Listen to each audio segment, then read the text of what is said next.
Welcome everybody. It's nice to have people in the audience. First item is approval of the agenda.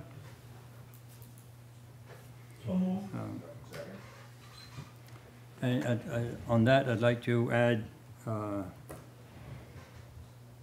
9J, change in committee representation for waste check. Nothing else? And all those in favor of the motion signify by saying aye. Aye. Opposed, nay. Motion carried.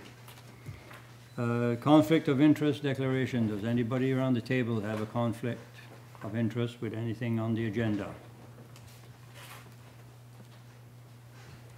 If not, we'll go on to presentation, and the first one is Operation Catsnip.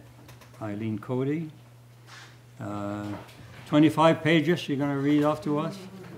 No. Okay, good. Thank you. You can introduce your... Good evening, everyone. On behalf of the Operation Catsnip organization, I'd like to thank you for the opportunity to speak this evening. My name is Eileen Coady, and I have 3 members of our board here with me to present.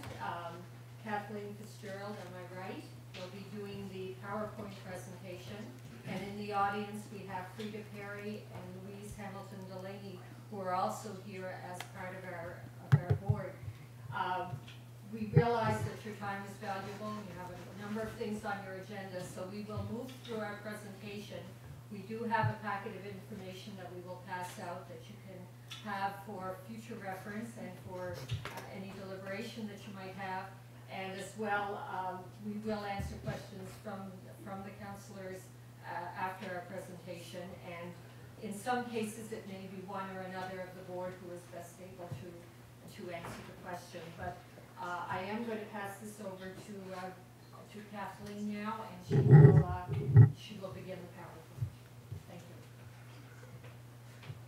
Thank you. Thank you very much. We'll try to move through this quickly. I know we have about 10 or 15 minutes here, and as you mentioned, there's a lot of slides. That's good. Okay. Good. Yeah. I want to start you off with the first slide. I think this pretty much says it all. What that is a female and a male cat reproducing for 7 years, and their offspring unchecked will equal 420,000 cats. That's 500,000 cats, and that's a real statistic, and that's what we're dealing with. Operation Catsnip, that is who we are. We were founded just early on in 2012, but the SNP stands for Spay Neuter is Priority, so that people get what it is that we're about. So it's an acronym for that. Next slide. Our mandate was basically just to fulfill a need that no other group or organization in the Yarmouth area was doing that. So that is what Operation Catsnip is. We provide low or no cost spay or neuter services in the Yarmouth County area, specifically for cats, pet, stray, and feral cats. There are 2 other organizations dealing with the problems of cat overpopulation, and I want to spend just a little bit of time on this because I think that probably this is an area where you might have some questions. The two other groups are the Yarmouth SPCA, which I think you're probably all very familiar with, and the other is a group called TNR, which stands for Trap, Neuter, Release, or Trap, Neuter, Return. People say it the same way. The Yarmouth SPCA is, unfortunately at this point, is overwhelmed and unable to provide really a dropping off point for cats or kittens in this area. The shelter is full. It has been full for a long time. It has a wait list of hundreds of cats. They can no longer take in any more cats. The TNR group is really on the back end of things. What those folks do is handle wild, feral, cats that have been abandoned, kittens, that sort of thing. And what they do is they work within the community to trap, neuter, and then return those animals to the area where they were. I guess a good example of that might be the Pubnico Wharf. If any of you have been there, that's an area where they're caring for those animals. But they have to do it in areas where the animals are being cared for. But that's a big job. So basically what happens here is, you know, how we're different, if you can just go, yeah, how we're different is that although we respect the work of the SPCA and the TNR group, we look at those groups as sort of back end. The problem has already happened. They're dealing with, you know, what people are trying to do with these unwanted animals. What our focus is really to be a frontline defense against cat overpopulation. So, you know, we could build a shelter the size of the Mariner Center and it would be full in no time flat. It's that simple. If people don't spay and neuter their animals, we're always going to have this huge problem with overpopulation. So what we do is we offer by application low or no cost spay and neuter services for cats in the Yarmouth County and town. And what we do is we target pet cats, it's important that we mention that, and then feral and stray cats, but they're all cats that are being cared for by people. So they're people that are usually on a fixed income and through some form of circumstance just cannot afford to have this done. So rather than have the problem multiply, you know, we assist them with the spay and neuter of their animals. And we do it by application, and we do it in partnership with Perret Street Animal Hospital. Okay. A quick timeline, you don't really need, you can read that, but in January of last year we were formed. Then we went ahead and we had our first board of directors meeting. We had this cat, Skitty Kitty, was our first spay, which was done in March. In June, we had our first major fundraiser. July, we received status as a registered Canadian charity, which is very important because we can now issue tax receipts. And now, you know, that's really been a huge part, and Frida, thank God, spent a lot of time on that with lawyers and people getting that part of it done, which would have been very costly. If you go back to the slide, that's the stats. I don't know, okay. As of January, we have been in business for 1 year, that's really it, and we have snipped 100 cats.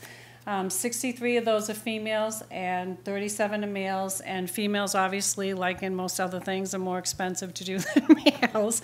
And 20% of those cats were from the municipality of Argyle. We have no say over where they come to us from. As the word gets out, obviously people call us and, you know, they have a need and we're just trying to answer that need. We have an application process, pretty simple. Basically, our applications are where you think they're where you think they should be. You know, they're in pet stores, they're at animal control places, they're at the Yarmouth Food Bank, and basically what happens, and they're online, but we vet those applications by the board, so we do it by finance, by the need of the people that are coming to us, household income. And then we make the appointments with Perret Street Animal Hospital.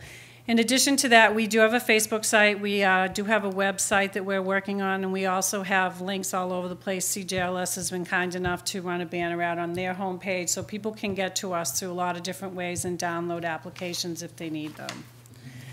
An important part of this, we're a charity, but Operation Catsnip, I think it's important to mention to everyone here that we've been very pleasantly surprised by, I guess, the cooperation of the people that come to us. It is a charity, but this isn't charity. We don't have people come and saying, just give me some money, I need to get my cat fixed, and expecting us to really solve their problem. It doesn't work that way. Most people have to go through a fairly intense, you know, submitting personal application information, personal financial information. If they're not willing to do that, then we don't review their application. And most folks, as low as their income is and as difficult of their circumstances, they contribute a portion of the cost. And, you know, most people offer $10 to $50. They do as much as they can to help, and some people have offered to help us just in a volunteer way. So we've been very pleased, you know, with the partnerships that we've created with the people that are working with us, and they have to take full responsibility of the pre-operative and post-operative of the animal's care. So we're not wasting money. I mean, this is something that really is beneficial. And usually those folks also, although a lot of them have very limited resources, usually commit to bring the animal to and from the veterinary clinic. We take care of the appointment, then they bring the animal and they pick it up, they find a ride, they do whatever it is they have to do.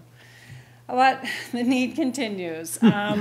What we try to do is, if we go back there, is there's a little bit of a problem here is, again, nothing against the Yarmouth SPCA. They do a terrific job, but basically there's no room at the inn. And I don't think that most people were probably aware of this, but a few years ago, Nova Scotia, including the Yarmouth SPCA, went to what's called a no-kill policy.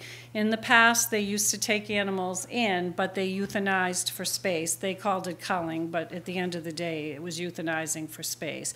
So what was happening were people were bringing their animals in the front door and feeling all good about the fact that they dropped off their cats and their kittens and their dogs, but in reality, a lot of those animals were being euthanized after 2 or 3 weeks or a month without being adopted out and making room for more animals. So this problem has always existed, it's just that we really weren't seeing it. What happened was the SPCA went to what's called a no-kill policy a few years ago, so now when the shelter is full, and they no longer cull for space. So that's why you're finding that there's 200 and 300 people waiting, to have their animals dropped off at the shelter, and it's never going to happen. You have a wait list of 300 cats, you're never going to be able to drop your animal off there. So what has happened is there's been a tremendous amount, and it's escalated right in the timeline with that, is dumping. People are dumping cats on roadsides, they're moving away, they're just leaving them in abandoned buildings. It's happening all over the place. And then I guess, the other sort of perfect storm for us is combined with the exodus of area residents who are leaving to go out west. We're finding that's a big problem too. And I know the SPCA finds that problem because people call them and say, I'm leaving tomorrow, what am I supposed to do with my animal? Well, we can't help you. So here we are. The word has gotten out about us. We're very happy about that. But what's happened is as a result of that, we are filling a need, but that list just keeps growing. So now we have a wait list of people too who want us to help them with that. And that's a problem because we only have so much money. So what we have done, how do we operate? We have memberships. We have about 40 members, and that continues to grow as we try to get the word out. We're like every other charitable organization. We're constantly doing fundraising every day of the week. Every time we're out together, we're trying to do something. We've got cookie jars and bake sales and cans everywhere, but it's not enough. And we've been lucky to have generous donations from some individuals and local businesses, and we do run a couple of major fundraisers every year. But at some point you keep tapping into really the same group of people that tend to help you, and they can only be stretched so thin. So as a result, we need much needed municipal funding and support. We need help from a much larger source than our cookie jar, so to speak. So we are making this presentation to your council because we truly do believe this is a community problem and that every community problem requires a community solution. As a result of that, a community solution is fine, but that's a long-term thing. It's a long-term commitment. It requires education. It requires proper animal control bylaws. It requires maybe even the municipality and the counties thinking about cat bylaws, which we don't have right now. And then there's, again, these other groups like the trap, neuter, return group. So there's a lot of things out there, but those are long-term fixes. That's not going to solve this huge overpopulation that we have right now. So that's who we are. Operation Catnip is a frontline group, which is really essential to controlling the overpopulation before it starts. We're trying to get people to spay and neuter their animals before we end up with 10 kittens on the side of the road and, that situation, and then where we get into that overbreeding. So that's really, 100 cats, if you started to do the math of what the thing we had just put up, we've eliminated an awful lot. This isn't just a problem that's ours. Obviously, this is throughout North America. But let's just keep it provincial. Nova Scotia itself just recognized Cape Breton, just donated $25,000 to a trap, neuter, return group for spay and neuters out, in the Cape Breton area. I don't know what that money was originally targeted for. I don't know if it was originally targeted for the SPCA or where that $25,000 came for, but they got it, and God love them, good for them.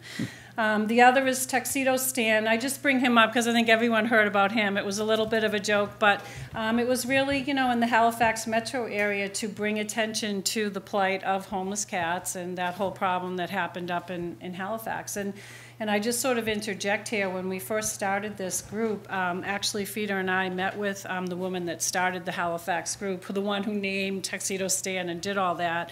And she mentored us a little bit in a successful way in going about this because they really deal with it on a much larger level, if you will, in Metro, I guess. So elsewhere in the Maritimes, you know, people get creative. You know, St. John just had, the SPCA there just had what they called the neuter scooter. Most of you probably wouldn't want to get on that, but the neuter scooter, they took 35 cats up to Prince Edward Island, and, you know, they do free spays and neuters up there. Now, we would love to eventually be working with the school, obviously, up in PEI, but, you know, they're limited too, and we've got to deal with the problem here now. Certainly, we would love to have, you know, that free cats going up to PEI, but right now for us that's not realistic.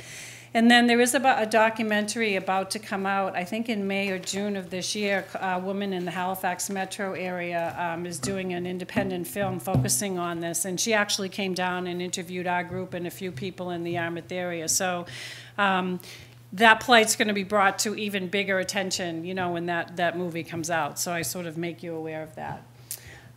So we're winding down here. I really want to leave you with this statistic, okay, which is that, again, I think most people can't get their arms around this. I know when I see it sometimes, I think that can't be. That, you know, how is that possible? So I'm willing to go there with you if there's someone sitting here that says, that's nonsense, it can't be, okay? So I say, well, okay, fine, then take that number and cut it in half, and you have 210,000 cats, quarter it 105, divide it by 8, divide it again. I mean, do you get to 5,000? Do you get to 2? I mean, what is the number that is just too many, you know? I mean, I think it's unacceptable, and I don't think there's anyone in this room that doesn't see it, doesn't drive home at night and see the eyes in the ditch, or, you know, is in town and sees, you know, a bunch of cats, you know, around an abandoned building. I mean, we all see it. We just can't, we have to stop pretending that we don't see it. So what we are here for is to ask this municipal unit to help us in controlling this overpopulation of cats that we have. And we are asking for a grant request of $750 from the municipality of Argyle. If you would like to make it more, that's totally fine with us, but that's the number that we will accept that. And we thank you so much for, you know, just allowing us the time to make this presentation, and we're happy to answer any questions, I guess, that the presentation might have, you know, brought forward for you that you might have. Thank you. Yeah, I know we have a group problem in Pumlico, all right. Mm-hmm. I was at a house last fall, last summer, I guess, and I got to the door and there was 10 cats on the deck outdoors feeding out of a big bowl. I thought, what does anybody do with 10 cats? I went inside, there was 8 more. 18 cats they were feeding. Yeah. The whole neighborhood, you know. And it's a coyote, like, I didn't bring it up, but, you know, unfortunately, it's sad, but they become a food source for other things. So, that's right. You know, if people are concerned about coyotes and that sort of a thing, when you've got, you know, a large colony of cats, or you've got that type of a problem, you end up bringing in other problems as a result of it. Of course. And it's also a problem for wildlife, it just is. I mean, Yeah. you know, if you're a bird lover, that's a problem. It's not just feral cats. I mean, you know, like I say again, we deal with a lot of pet owners as well. I mean, Yeah. that is mainly who we deal with. But what we're trying to do is what you said, is avoid that. Somewhere, somehow, that relationship with the human broke down, and somebody decided that they weren't going to keep that animal anymore, and, you know, just left it to fend for itself, and it somehow became feral. And that's what we're trying to avoid. Sure. If you had the money to be able to do, you know, how many cats do you think you'd be able to do per year? Do you have something in the back of your mind? Like, is it 200 cats, 100 cats, you think? No, many more than that. We've already done 100. Our goal next year is 200. But in a perfect world, we'd have a spay-neuter clinic. We'd have a building and a veterinarian, and we'd just first come, first serve. We'd just be an assembly line. And we would just do as many cats as we could. That's how bad the situation is at present. That's how bad it is. You'll get an information package after the meeting. Yeah. And in that, there's an article that Carla Allen did in the Yarmouth Vanguard that mentions a Barbara Faulkner. I think she's on the Argyle Head Road. Her neighbor had gone into a home, and the family had left the cats, 14 cats. They've all been spayed and neutered now except 4, and they've all received homes. So we've helped that group, we've helped Mrs. Faulkner spay and neuter those cats, and the group that was willing to trap them and then find homes for them. So there are 4 left to do. 2 will be going in this month. Unbelievable. And final question would be, you didn't mention it in your report, Cathy, but the price to do one of these, I see there's $10 to $50. So that's not the cost. It's more than that. Yeah, we try to protect the reputation and the relationship that we have with the vet. That's okay. They do give us what they do is because we're so organized and because Frida does such a good job of booking them and we do that, they give us a special rate, if you will. Yeah. But, normal rate. Normal rate if it was Guillaume de Brodiscat. A normal rate to spay would be a female, probably around $150 to $200, and a male would be $100 to $125. We also feline leukemia test every cat that we fix, so that we know that horrible disease is not being spread to all the other cats. And that's a $30 or $30 to $50 test, because it's a blood test. It's the only accurate way to determine whether they're carrying the disease. Thank you. Okay, Thank you. Thank you. Anybody else, any questions or comments?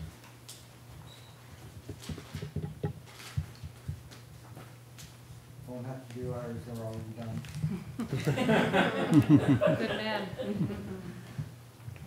one quick thing, they notch, a lot of the vets too, they'll notch the ear, just so you know, if you see an animal, they have a notched ear, that lets you know that animal has been, spayed or neutered. So And that is a feral animal. That's one that's going back. Yeah. And they notch the right on the female and the left on the male because the female's always right. Frida, leave it to you. It's true, I didn't come up with it. So these are just for information. These types of requests are typically brought to either the committee of the whole or under our traditional grants to organizations process. What we'll do is we'll make sure that you have the information. I see that Chris Frotton, our deputy clerk, is all over that, and so if the application is in, that's wonderful, and then we'll take it through the system. So I just want to let you know that's typically how we deal with things. So, thank you. Thank you. Good, thank you very much for a good presentation. It's amazing.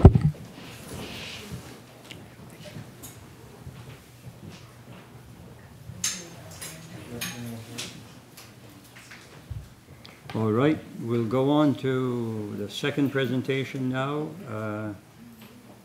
Vaughan Tourism and Geotourism. I think Vaughan Perret is here, isn't he? Yeah. Okay, yeah. Along with some backup also. Hello, everybody. Thanks Hi. for allowing us to come and speak to you for a minute. Mainly just wanted to update you on what we've been doing at Vaughan. I suspect Brenda and Calvin have been keeping you updated. We've been meeting with people from the provincial level all the way down to the local level, and there seems to be great interest in Vaughan. There seems to be almost universal interest in the geotourism mapping project as a way to help brand and give cohesion to the identity of our tourism area. We have met with, or plan to meet with Juliet Yasta, and have spoken with her about it, and we'll be meeting with Destination Southwest. We'll have had preliminary talks with Pam Mood, Mayor of Yarmouth, and we'll be meeting with the CAO of Yarmouth Municipality next week as well. And there seems to be general interest in a mapping project which will be themed, will be Acadian themed. It will be ancient and modern Acadie. And it will be an area that will stretch from Grand Pré, will include Annapolis, and will focus on the modern Acadian communities that exist, and then the important historical areas from Chebogue to Cape Forcheux. And The project will be good for the entire region. It will require some product development and product development monies. Product development benefits would accrue to all 4 governmental units, Yarmouth Municipality and Yarmouth Town as well. But the theme will be predominantly Acadian theme. It's the thing I think that everybody here agrees will give us some sort of tourism advantage. It's one of our greatest tourism resources. And you guys were very kind in giving us a letter of support for the pursuit of some sort of dark sky designation, whether it be skylight or but from UNESCO or dark sky from RASC. And it fits well within the geotourism concept because from Argyll, across northern Yarmouth Municipality to Clare are some of the darkest skies in the world. So in fact, that theme reinforces the Acadian theme because the skies that exist across that region are the dark skies that the Acadians encountered 400 years ago. And I can see that as, you know, a beautiful thing imposed upon this National Geographic geotourism map, you know, some sort of certification from the Royal Astronomical Society, and hopefully, if we can penetrate what seems to be the impossible, get a UNESCO designation, not for the Tobiatic, but for our communities as skylight, starlight destinations. I always get that wrong. But I can't think of any 2 greater stamps of approval than UNESCO and National Geographic. And the project has the significance of concretely, clearly branding our area, but also there is a large economic, beyond the economic development benefits that will be associated with having that kind of prominent appearance in the world. There will be, as we envision things today, economic benefits for the communities by. We have to meet people's expectations. We do have quite a lot to offer together as 4 governmental units. But at the same time, Chebogue Salt Marsh, which is perhaps one of the most important historic areas for the Acadian community, needs some things to make it approachable and market ready. You know, it could be a tremendous draw. It's the largest salt marsh in the province. It was the 3rd largest Acadian settlement at the time of deportation. It needs, you know, kayaking tours. You know, at the Town Point Wharf, there should be some sort of, in my mind, and it's dreaming at this point, but you know, the municipality could benefit by having some sort of natural and historical interpretive center there where people can come and learn about Acadian history, but learn about the significance of the ecosystem of the salt marsh as well, and jump off, you know, into the salt marsh, you know, by kayak or canoe or whatever. But we envision little things like this, you know, as going, cropping up and supporting ultimately the MAP project, which will take 2 to 3 years. And no doubt product development will take 2 to 3 to 4, maybe even longer. But we think that the 3 things that Bontemps is focusing on, in fact, reinforce each other and are all a good direction for our community. We also, Bontemps is working on a website, and we will be, and I know there are questions about this, we will be embarking on a membership drive. We do want the community to be involved. And I do have answers for you, but I'll give them to you in writing. But, and in addition to that, we hope to attend, well, we're attending Saltscapes, and we hope to premiere Bontemps for the world at Saltscapes, and we want to be ready. And we do have some challenges associated with that, but I'll let Brenda talk, and maybe Calvin talk to you guys about those challenges.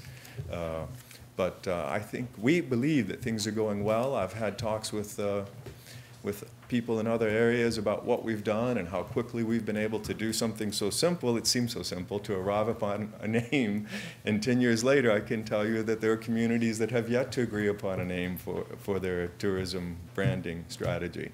And, but we have a very good group. We have almost absolutely no disagreement, absolute clarity, a vision, and I think that you'll see very good things coming from Banquet. And here, in case you guys have any questions about any of those three main things that I mentioned, geotourism, the dark sky proposals, or product development. Yes, I have a question. The geotourism through National Geographic, I know there is other areas in the world that have that designation. I know there's a place in Newfoundland. Worldwide, how many are we looking at? I'm not sure worldwide. Montreal recently, around 20 worldwide. Okay. In terms of the UNESCO dark sky designation, the Skylight, Starlight Preserve, there are none in North America. So we would be absolutely unique. And we will always be unique, because the truth is we have some of the darkest skies on Earth. And it's not something that one can just apply for and get. You either have it or you don't. So, Yeah, good. and Montreal did just recently, I think recently, get that designation as well. Not dark sky, but they underwent the geotourism process. Councilor Surratt? Just a question, I don't know if Charlie or yourself can answer this. National Geographic, if the municipality decides to sign on, and is there any implications for us? Anything that we must do that's, you know, we've got a little presentation here later on, but like, do they say you have to do this and you have to spend this much money? Does, by us signing on as a municipality, does it implicate us to have to put like $10,000 every year or $50,000 every year? You know, money's always a big thing. But signing on doesn't mean that down the road there's all kinds of surprises. So, signing on at this point absolutely incurs no obligation, no financial obligations at all for the municipality. Right. We hope that if you sign on, sure, of course, at some point, of course. And we were talking as we drove down, we're a tiny business in the middle of nowhere, and to be seen in the world we've belonged to, and we've recently changed to a Paris-based hotel group, and we've switched to a London-based hotel group just because it seems to be more appropriate for who comes to our place. But we spend between $20,000 and $30,000 a year just to belong to that organization. So to me, it seems like a small amount of money to ask the council for a commitment of somewhere between $20,000 and $30,000 a year for 2 years. We'll be paying this for the rest of our business existence every year. You will only have to do that once. Thank you. But at this point, however, if you do agree, there's no obligation whatsoever. Just want to be sure. Yeah. Thank you. Anybody else have any questions or comments? Or any general questions about Banquet? I like the name. I like the name. I had a question. Okay. On that? Not a councillor, of course, but I did have a question regarding, thank you, Mr. Warden. I did have a question about how Banquet is envisioning its role. I mean, it's got a clear vision for what it wishes to do, and it seems obvious that is beyond Argyle. It's reaching in the Acadian routes up to Grand Perret. How would you describe the relationship of Banquet, maybe not today, but perhaps in 12 months, with the regional tourism initiative, which is YASTA? Mm-hmm. How do you envision that the initiatives of Banquet are, I guess, heard at the regional level, or that there is some collaboration that takes place between the two organizations that's beneficial to both? Well, I think we are tied to YASTA, and us are just forever tied together, it seems, for a long time. And we need to make the most of that with positive initiatives, with the proposal of positive initiatives. And one such initiative is this geotourism project. You know, it creates a stronger region. It also, the benefits of our identity and the goodness of our identity and the value of our identity, and all the benefits that will accrue to us will also accrue to Yarmouth. Yarmouth will be the service center.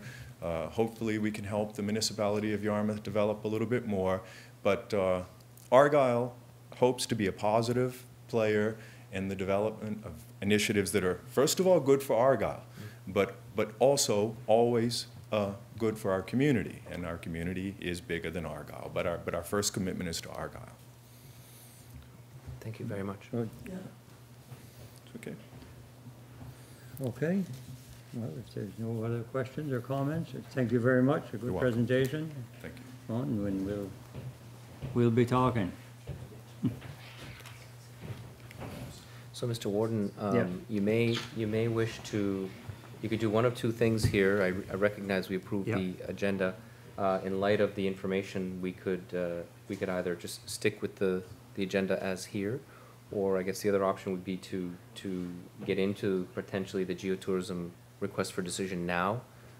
That's entirely your option. I just thought I'd present that. It just seemed logical that it would follow the presentation, but that's entirely up to council. Yep. I wish I'd have thought of it before. Yeah. Well, it's on there. It's on the agenda, so let's go down to it now if you want to. Logical thing to do, I guess. That's 9D, right? 90. So for those of Okay. you Yeah. who, it's actually on the screen as well there for those of you who are having some problems seeing it, or you might still have problems seeing it, but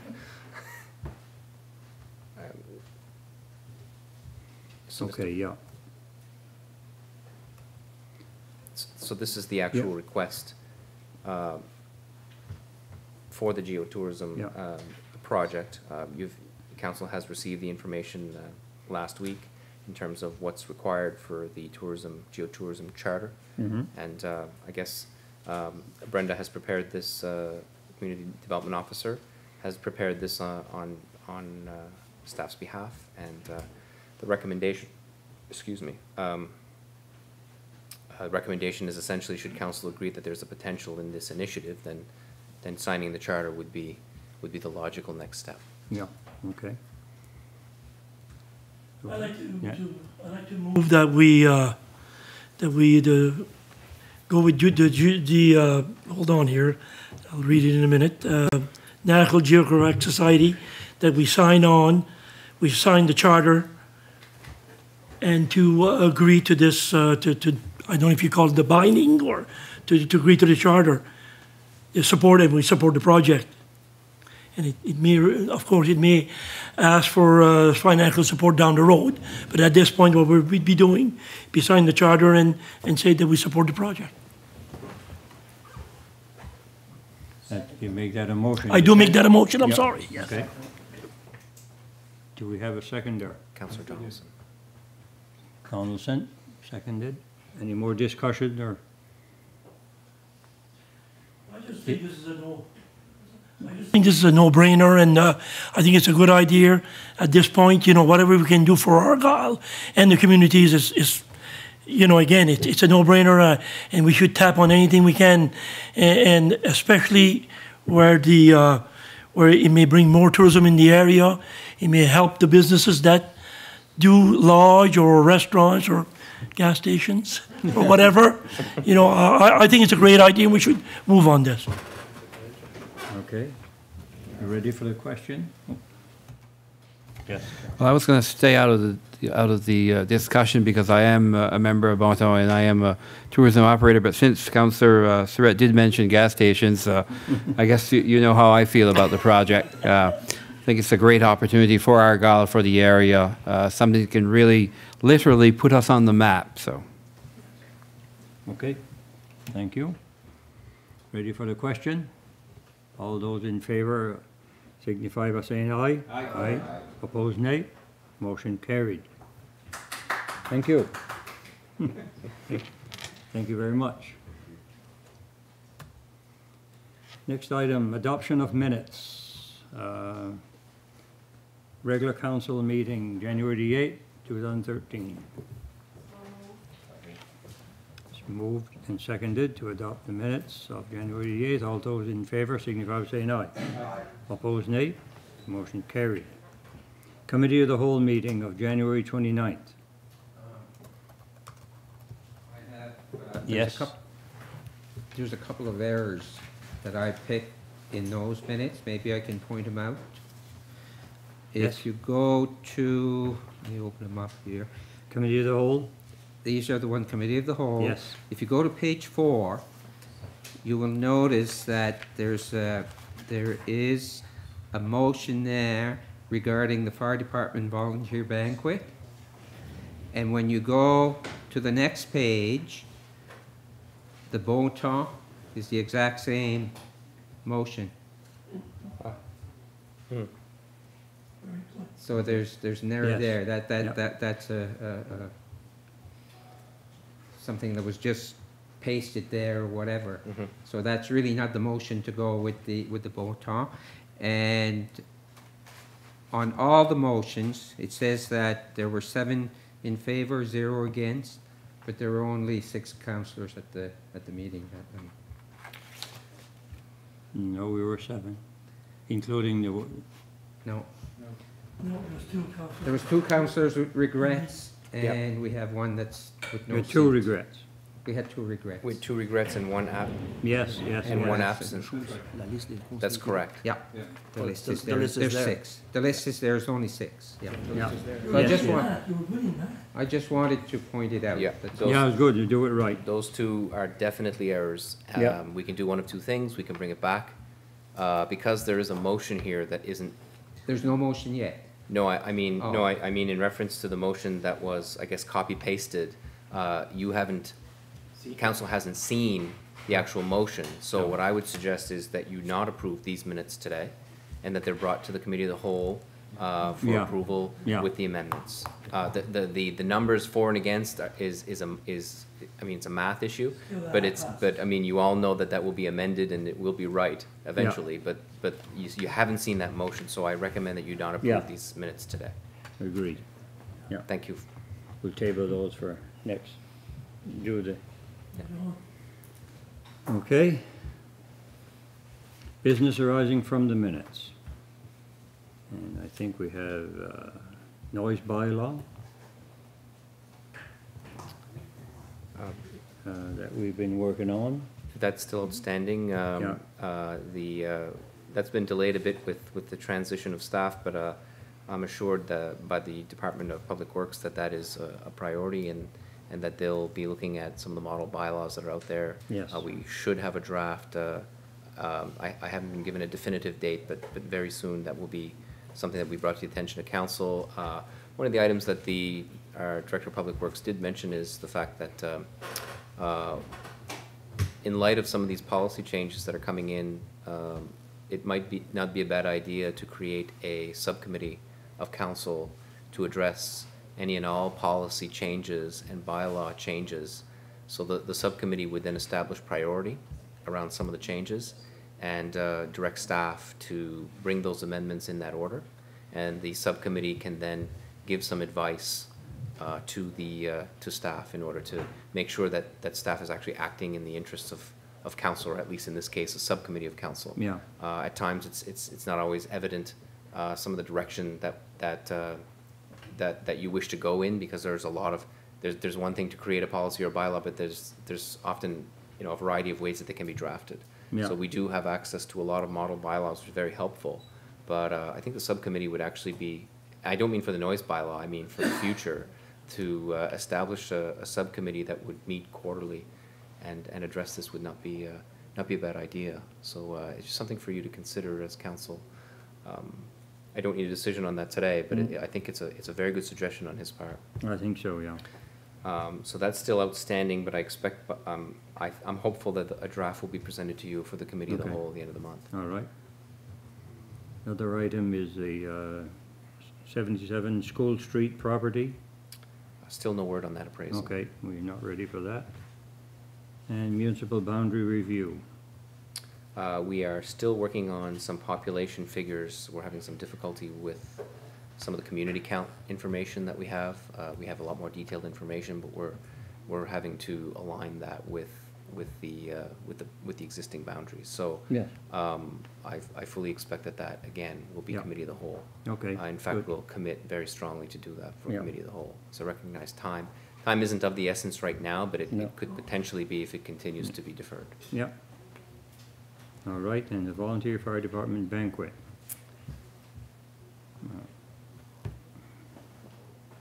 Yes? I think, I don't believe it was turned off. Oh. All right. The Cost, okay. sorry, the volunteer fire department banquet options are actually attached below the request for decision. Yes. We did not get a solid number in terms of how many volunteers it could represent. There is also the idea of spouses or not. There is a working paper that has been attached. This is the one that you see up here is basically an update on where we were. This particular document here, I'm pointing at it as if everyone can see what I see. There is a volunteer fire department banquet. It is just a worksheet presenting 3 options for council to consider. One would be a restaurant banquet. The other would be community hall banquet. And the third option would be a restaurant community hall dance. So that would be not a sit-down meal, but it would be perhaps some, a dance and a DJ or so. One of the couple of restricting factors, if we want this banquet to be in Argyll, the restaurant option restricts the amount of people that can be served. Yeah. So I believe that number is 125 people. Is that correct, Chris? 125? 150? So, right, okay. 150 would be, okay, so the second option, yes, I see that now. So anything above 150, if we're going to host that many people, restaurant becomes a non-option, assuming you want to have it in Argyll. Then you have the community hall banquet, which could probably, the option would reduce the possible locations. So at the larger the group, we can accommodate usually between 180 and 220 people depending on the location for community halls. Some of the larger ones like Fire Hall in Westport and Pubnico could probably accommodate over 200 fairly comfortably. I know that probably the largest one after that would be the Club Acadien, and that one could probably comfortably 180. You could put 200 in there. I got married there, so 180 comfortably is about the limit. Big family. So again, depending on how large you're looking, that does restrict your options in terms of a sit-down meal. Yeah. And so I don't think the capacity is a problem if you're only inviting the volunteers, but then it really comes down to whether you feel that spouses ought to be part of this, and if so, under what conditions does that work? So, and the costs are also listed there for your review. Yeah. Councilor Surratt. I'd like to thank CAO and Chris for getting these numbers out for us to give us an idea. Chris, I apologize for not getting back to you, but I did get some numbers on Friday, and they made a list of the volunteers in the 9 departments. There's about 250. So if you included the spouses, it comes to 500. So I talked to a few fire chiefs today, and you'd probably be looking at 400 people that would probably be coming. So that does create a huge number, and I guess it was just something that I brought up. The firemen never suggested. I'm the one that brought it up at the Fire Association meeting, if we could have some numbers here, but this would bring us, let's say if it was even $20 a plate at a community hall banquet, you're looking at $8,000 plus taxes. So I guess I just want to thank the staff for doing that, and I'm going to just drop it unless council says, yeah, we should do this for the volunteers. I know they deserve it. I know what they do. I've been a fireman all my life, and but I say all my life, since 1981, I should say, and it just comes. I found it. I think it's too much money. $8,000 is a lot, and they again never asked for it, but they will not say no if we did have it. But it comes to where do you put them? where is there room for all of them? And I was talking to Connie Sonia. She is the CAO? Thank you. I was trying to think of the name. I don't know if she was the financial wizard or whatever for Claire. And they have one up there, and it's about $3,000. And they have roughly 400 people that go. And it's at the Legion in Soniaville, which is, I guess it accommodates that. And but it's about $3,000, and they had another $500 to give some certificates to some of the firemen. Maybe through the year they did something. They also used some of that money to give badges to the fire chief and a wallet to put their badge in, and a couple of draws for different districts. But she said they were $3,500 is what they budget in a line item, and we're way the heck over. So they must get their meals for about $10 $10 a plate or even less than that. So anyhow, I guess I'm going to drop it unless somebody else wants to jump on it. And I apologize if I made staff dig into this. I just certainly thought it was a good idea for our firemen, but I appreciate what they brought to, and I'd just like to drop it from here. To me, it's too much money. One thing that I think, if we were to do this, we can't leave the spouses out. Because, they put in a lot of time too. And especially some of them have the ladies auxiliary, and and even the ones that stay home and look after things at home when husbands are out. So whatever the council decides. Councilor Levelon, you want to speak? I was actually originally just going to ask how many people we're looking at. Excuse me. So we're looking at 400 people, 500 possibly. Option A being the most expensive. Basically, we're looking at you could have a banquet up to $10,000 if you wanted to. By all means, I think our firefighters are immensely important, and I'm extremely grateful for what they do, but that's a big chunk, at least for option A, in my opinion. $10,000 is a lot for a supper. By all means, I hope this doesn't reflect on my gratitude to what firemen do, but at least if we looked at option C, it still depicts our how grateful we are for our firefighters, but it'd be a cheaper means. But if I'm correct, we're still looking at a couple thousand for option C. So in my opinion, if we do decide to do this, and if we do have the funds for it, we should at least look at option C. At least we get to show how appreciative we are of what they do, and we don't burden the taxpayers with it. Seems fair to me. Thank you. Sure. I would just like to say, for council, why don't I bring this to the Firemen's Association? We have a meeting back in May. We are February, March in April. Why don't I bring this up to them and see what they think? If they, I'll give them some of these costs. I don't think this is private information, Mr. CAO. I think that's okay if I brought that to them. And just, you see, well, maybe they come up with something. And like you said, maybe just a dance and a little bit of appreciation night. But if you would want to leave it to me, I'll bring it back to them, and I'll bring what their suggestion is, and just, say that we are very grateful to them for what they do. Thank you. Yeah, go ahead. Okay. What we can do, like option C is a bit of an estimate because we're not sure exactly, the type of cost that would be related to that. Your other option as council is to say, we are ready to commit a certain amount of money, and we can then, based on the money, look at options that will work.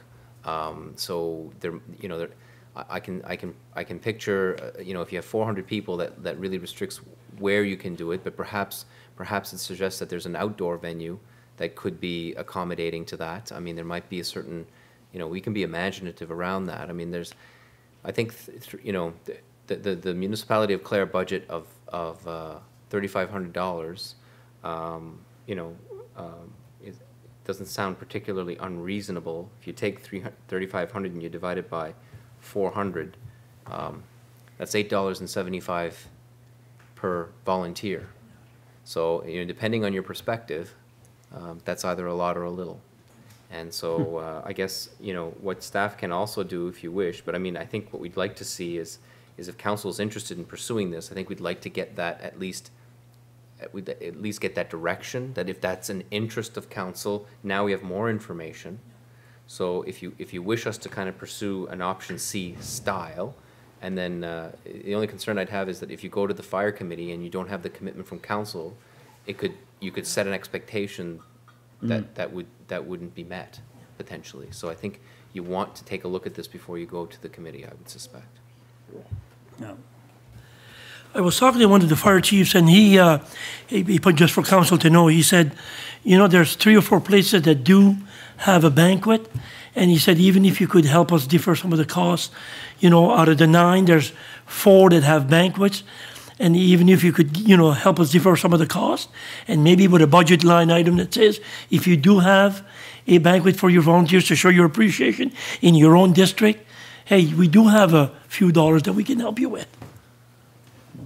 That's You know, a good point. you know, yeah. So what are we gonna do with this? I could make a motion that we set aside $3,000, and that it would be to thank, it wouldn't be the word to thank our firemen, but for any volunteer, for any banquet they may have in their district, that we'd help them with their banquet. I know it doesn't sound like much of a motion. The only thing, don't know how as a line item, $3,000 going towards firemen's support, firemen's appreciation.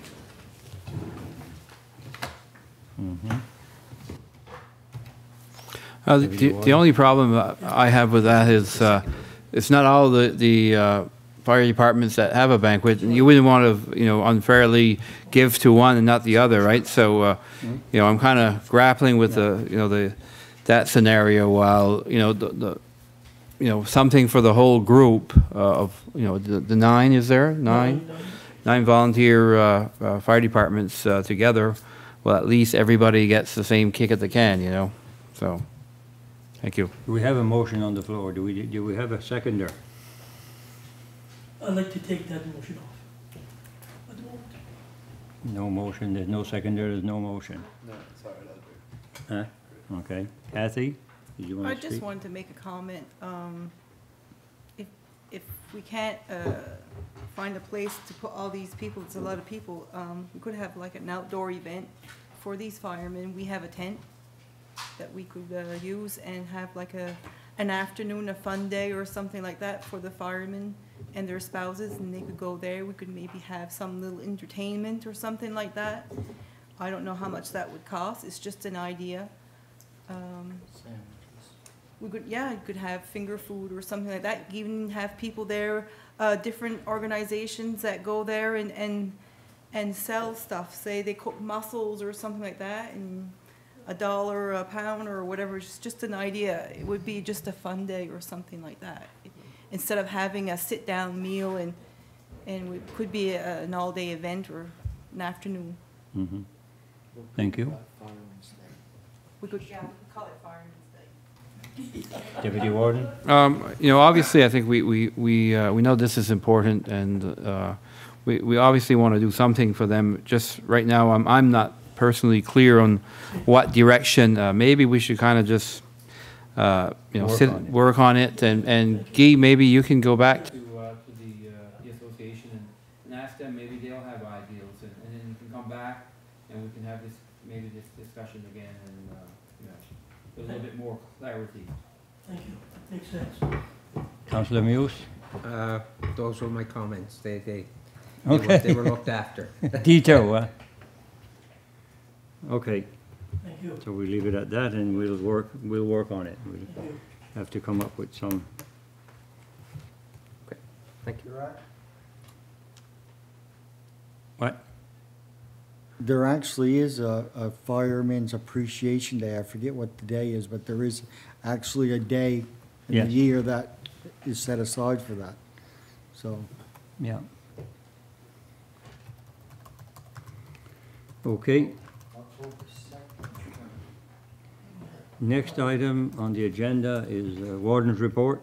We've all had a chance to read that. There's not a whole lot to, we had a meeting yesterday of Waste Check, and I'm happy to say that we have reached a goal that the province had given the community of 300 kilograms, yeah, per person of waste per year by 2015, and Waste Check, we decided we were going to move that up to 2013, and as of the end of the year, we were at 292, the first in the province to reach the goal, 2 years ahead of schedule, and I think we're ahead of the rest of the province, and the province is ahead of the rest of Canada, so we're doing a great job. And we had a good presentation yesterday, a lady that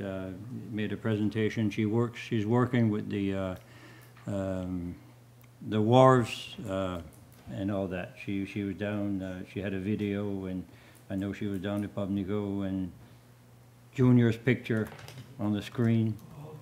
Yeah, cleaned out the room. Anyway, so we're doing good work in this area, the region from Digby to from Digby County, Yarmouth County, and Digby and Yarmouth County. Yeah.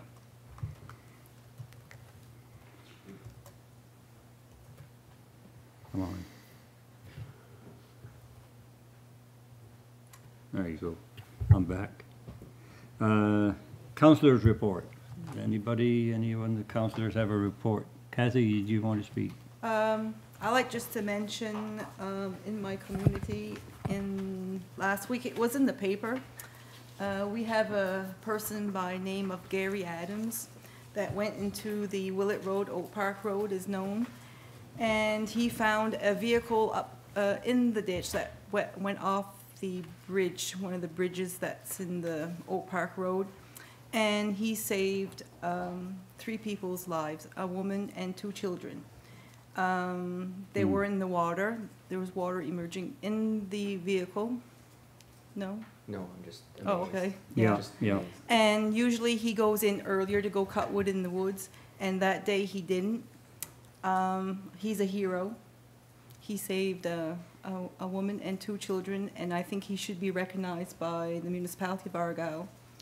And I'd like to ask Alain if there is something that we can give to him, because he's a very a golfer, maniac. He's always on the golf course, so I just thought maybe we could find something to give him and to thank him. And I can't say how much I appreciate what he has done.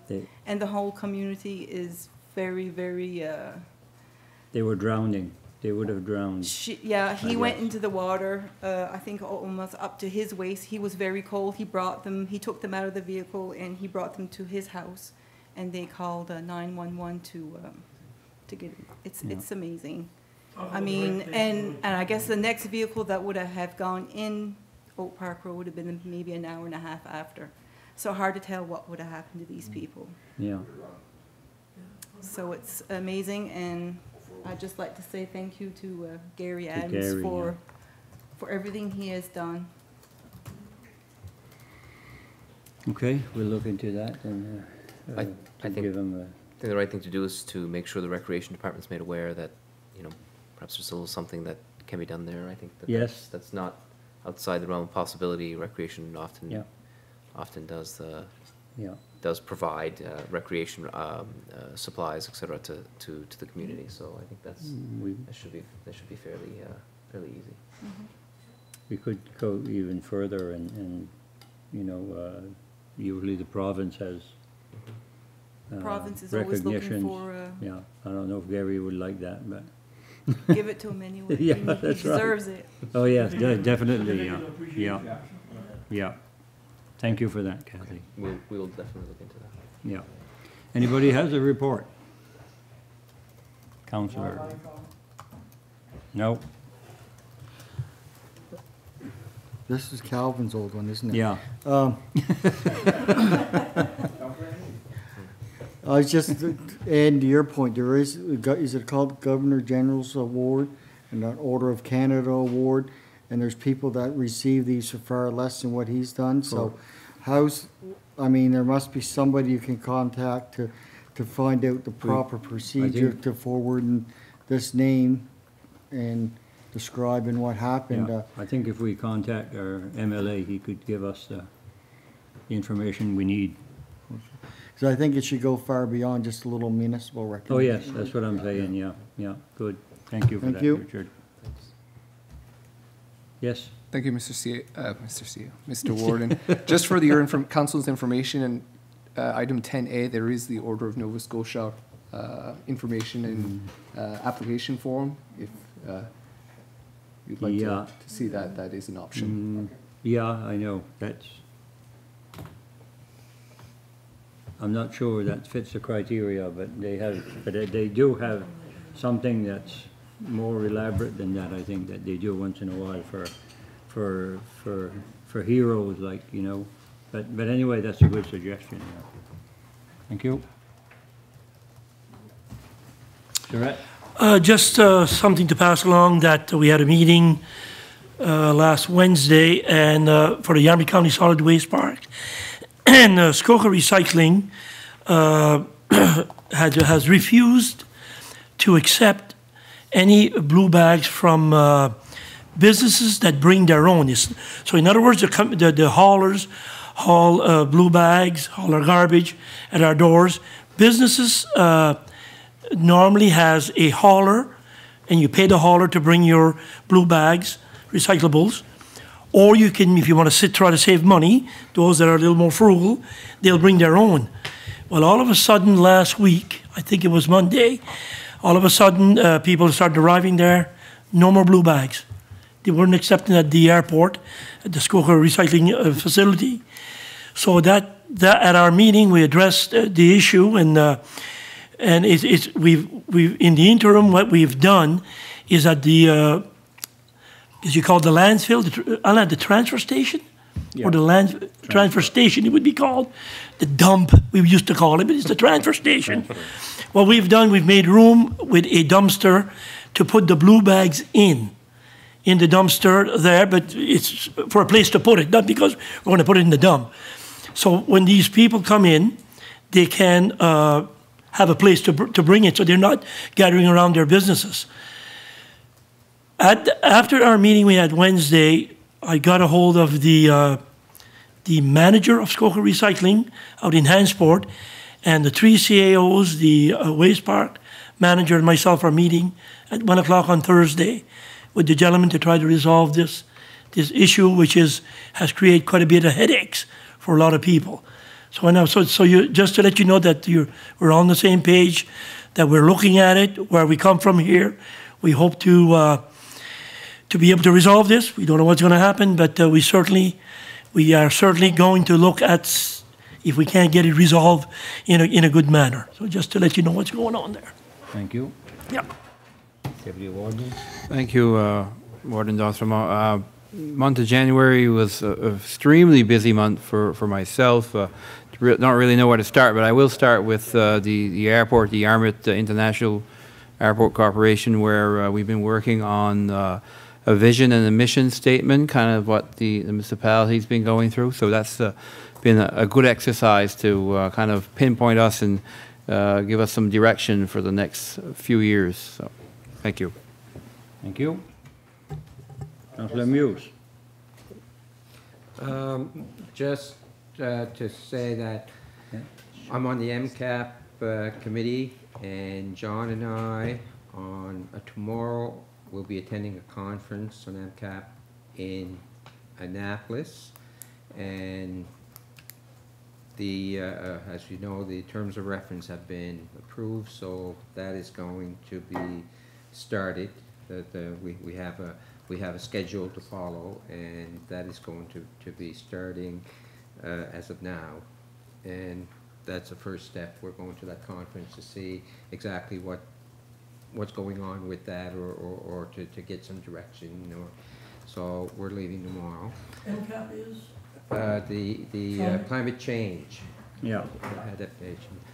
adaptation, yeah. Okay, and the other thing is, well, I've read, it's already, my other thing that I was going to report on is already in the CAO's report regarding the keel, so I won't go into that. Okay. It's already there. Yes. So I can go ahead. Oh, absolutely, yes. Well, please. we've had a meeting, as you know, we were really over budget. They couldn't get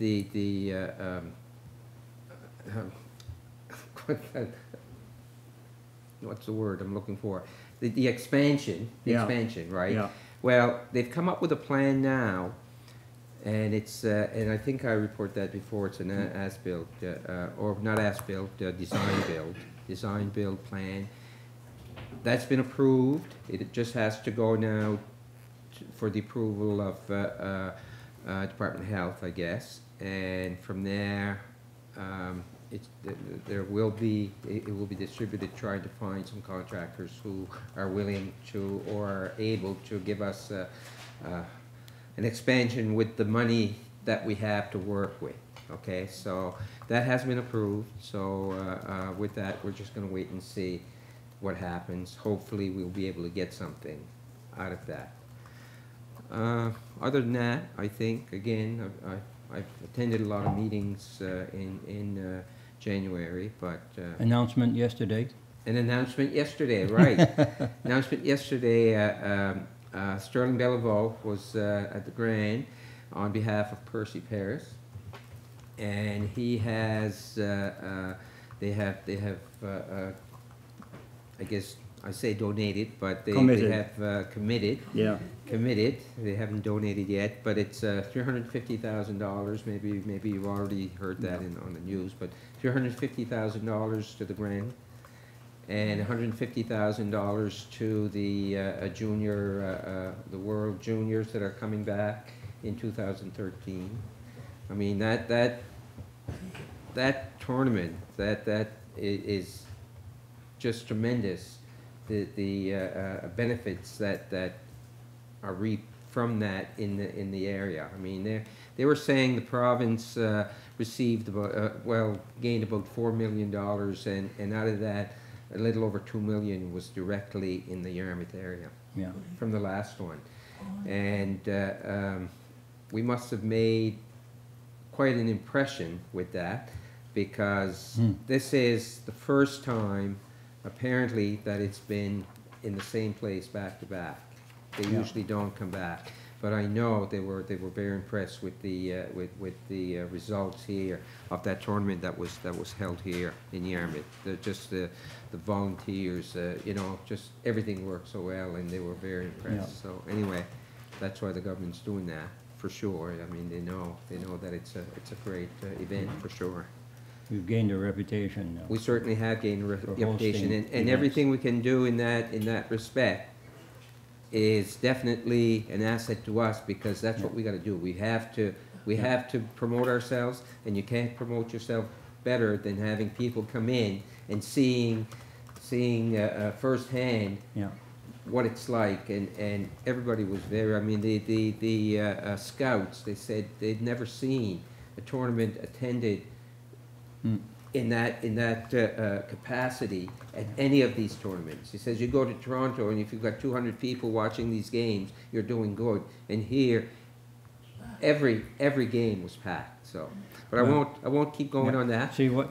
Thank you. I want to thank you, Councilor Muse, for attending that in my absence. I was busy at another meeting, and Calvin also did his duty some time ago and replaced me at the Mariner Center. I want to thank you. You can't be everywhere at the same time, I guess. Yeah, we're gaining a reputation for being good hosts here, and we've proven that with the Music Week, and the hockey, and we're doing great with that. But we still need more. Yeah. Okay. Anybody else? Mr. Donaldson. Oh, Richard, yes, I'm sorry. Yeah. Was it on this time? Yeah. Okay, yeah. Yeah. just to follow up on Guy's report, it's the waste management park is made up of the 3 municipalities with 2 members from each municipality in the county. And the small businesses that were being rejected, it doesn't affect Argyle because Argyle accepts garbage. The carrier can pick up the blue bags from small businesses in the municipality, so it was affecting the town and the rest of the county and not Argyle. So, but being part of that board, we have to rectify that. But just to let Argyle know that it doesn't affect small businesses in the municipality of Argyle. Okay, thank you. I'd like to correct that. It does affect the businesses in Argyle too. Although you can put some blue bags at the road, you're allowed 5 bags as a business. People like Carl Store, and they all bring theirs there. I was talking to Carl here just the other day. Okay. But they wouldn't be considered small business, they'd be medium size. Like anybody that generates more than 5 bags usually has a hauler pick up their, they have a contract. Some do, yeah. Not Carl Store. No, but that's their choice, right? But and they do that to save money. But I mean, it does affect the businesses. Okay. Yeah, okay. So generally, small businesses aren't affected, as a general. Okay. Lucien? Just to add on to, that's my name. Just to add on to what Councilor Doshmo said about the Yarmouth Airport. I often hear, what's going on in the Yarmouth Airport. We lost our service in between Maine and Yarmouth. What's going on there? Nothing's going on. There are numerous possibilities with the airport, and we are cautiously optimistic about most of them. But there's a few things going on that's looking quite promising. There is an airship manufacturing company aiming to set up sales and servicing of a new airship in the area, as well as a possible aircraft recycling facility based out of the airport that could be a possibility. But like I said, we're cautiously optimistic. It's still in the preliminary stages, as well as establishing a new service between Yarmouth and Portland. Negotiations are going for that. Like I said, nothing's in concrete, but all that's underway. There's numerous things on the list, but that's just to name a few of the more exciting ones that we were speaking about that at a meeting of the Airport Corporation just last week. It's a good point, because a lot of people say, well, the airport is closed. It never closed. The airport never closed. No. We didn't always have passenger service, but the airport is never closed. Okay. CAO's report. Do you want to give us a brief overview? The old 1-2? Actually, I'll do as I did the last report. Yeah. You've had a chance, you've had it for a while. I'll start with, are there any questions regarding the report? And if there's any areas that you want me to talk a little deeper about, I certainly will. I'll do that. Yeah.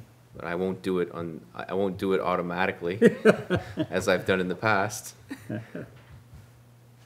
Okay. Boy, we didn't get very good publicity on the ferry thing the other day from Bill Black, did we? No. God. No, but I'll say that on Nova News Now, there was an article, and of course that one you need to have a subscription password to get in on. But that was a lot more positive than the Bill Black. It was talking about one of the 2 proponents that have put in a request for a decision or a proposal, and that they were, the criticism is that they were relatively unknown, and it's premature to know all the details around the companies that have put in a proposal. I mean, what we don't know, there's a lot we don't know. A lot we don't know about their connections to other companies that might be, very much in the ferry business. So I believe the one of them has set up a website recently, the Quest Link, I believe it's called, questlink.ca. that had recently put up a website. I think actually our council would have received a link from me this morning on that. And it identifies, I mean, it basically sets a preliminary stage for some of their background. So it kind of gives a public eye to the organization. But the Nova News article was a lot more positive than the other one. Yeah. So there's kind of two, there's two sides that are happening in the media right now. Didn't they have to put $50,000 down so they can't be too much of a slap bunch? They had to put $50,000 in the pot before. Yeah, they did. Deposit, yeah, with, Yeah, I mean, they obviously have to have a serious plan if they're going to inject that kind of money. yeah. Okay, anybody have any question for the CAO on his reports, on any of these reports?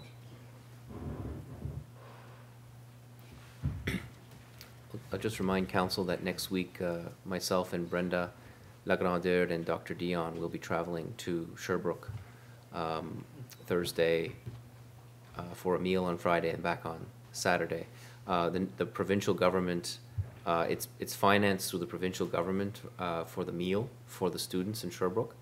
And it's to support the DSS program, which is basically special seats for health-related, those in Nova Scotia that look to continue their education in the medical field. There's obviously some incentives in place for that, not just municipal. So the province is going to do that, and of course we have the Réseau Santé funding. We're in the second year now. For those of you that are new, you'd be less familiar with that, but we received $34,000 over a 2-year period to do unique promotion around doctor recruitment, and that has paid for the travel costs that we've incurred to go to Sherbrooke. So the two levels of government, federal and provincial, will be supporting that financially. It's extremely important, and we're very happy to have Dr. Dion part of the recruitment team, the meal, because nobody recruits doctors like doctors.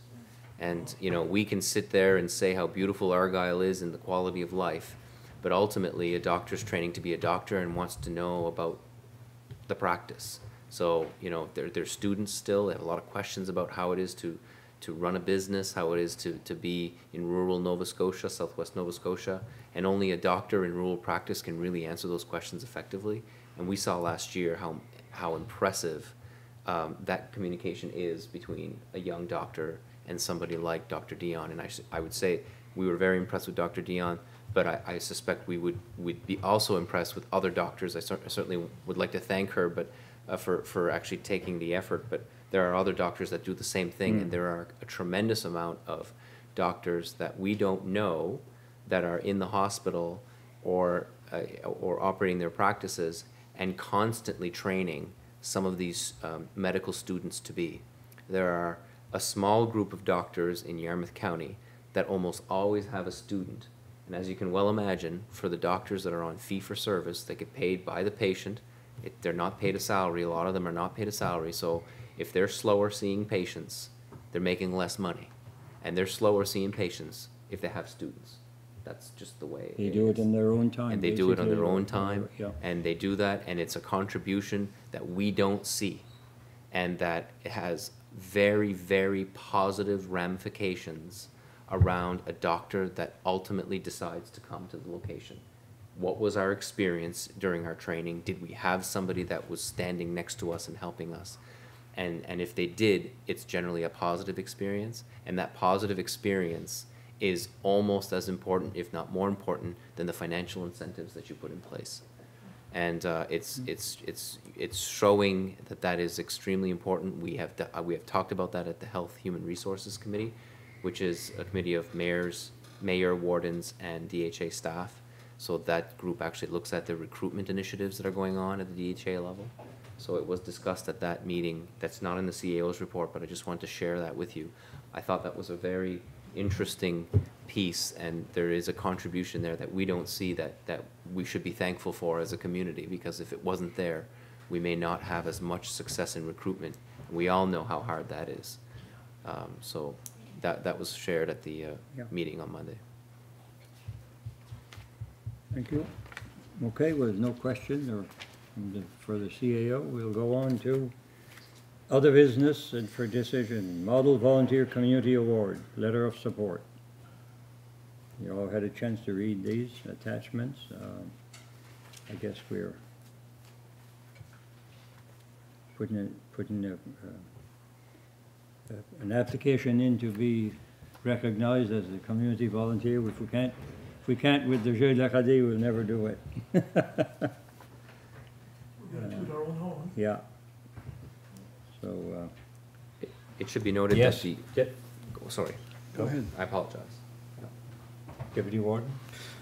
No, I was just ready to make a motion or a letter of support indicating the municipality's support for the nomination. Okay. Have a seconder? Second, Murphy. All those in favor signify by saying aye. Aye. Opposed, nay. Motion carried. Willett Road maintenance. Did this come from Councilor Burke, from the Just before the accident? Yeah, had come up just before the accident. It's something that's always addressed to me. They get a lot of phone calls and complaints that the Willett Road and Oak Park Road is a mess. It's growing in. We always say that road is a good secondary road if there's something that happens. People do have camps in there. I don't think that if something does happen further on beyond where the accident was just last week, I don't know if the fire department or the ambulance can come in. I've already brought this to council once, trying to get the Department of Transportation to clean it out. Barrington did their end, and this end hasn't been done. I think, and now where the vehicle went off this little bridge, the bridge is wrecked. There's a lot of potholes. I did call Department of Transportation, and they said it was on their list to do. Hopefully, not thank God there was an accident, but maybe with this accident, maybe they will open their eyes a little bit more. People do go in there, they go cut wood. They go in there for rides, it goes in the lake, there's a landing there. You go right to Oak Park Road down in Shelburne County.